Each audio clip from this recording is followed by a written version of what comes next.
తుమ్మల కోటిరత్నం సాంబిరెడ్డి రెడ్ల బాలికల నూతన వసతి గృహ ప్రారంభోత్సవం ఘనంగా జరిగింది. రెడ్డి హాస్టల్లో మరిన్ని వసతులు కల్పించి విద్యాభివృద్ధికి సహకరించేందుకు రెడ్డి సామాజిక వర్గం తగిన సహకారం అందించాల్సిన అవసరం ఎంతైనా ఉందన్నారు. మాజీ ఎంపీ మోదుగుల వేణుగోపాల్ రెడ్డి మాట్లాడుతూ రెడ్డి హాస్టల్లో చదువుకునే ప్రతి విద్యార్థి ఉన్నత స్థానాలకు చేరుకున్న తర్వాత మీ ఉన్నతికి సహకరించిన హాస్టల్ అభివృద్ధికి సహాయ సహకారాలు అందించాలన్నారు.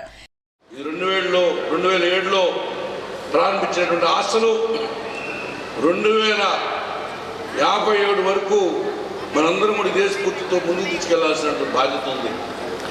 అందుకని మోర్ ఎమ్యూనిటీస్ నేను చూశాను, కొన్ని ఎమ్యూనిటీస్ని మనం ఇంకా ప్రొవైడ్ చేయాలి.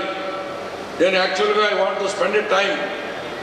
ఎందుకంటే మనం రెడ్ల కోసం రెడ్లు పనిచేయటం కాదు, ముందు ఈ కమ్యూనిటీకి పనిచేసి ఈ కమ్యూనిటీ 10 మందికి దోవ చూపుచ్చుద్ది, వీళ్ళంతా కూడా 10 మందికి అండగా ఉంటున్నారనేటువంటి భావన బలహీన వర్గాలు మైనారిటీస్లో వెళ్ళాలనేటువంటి సాంప్రదాయాన్ని తరలించినటువంటి ఈరోజు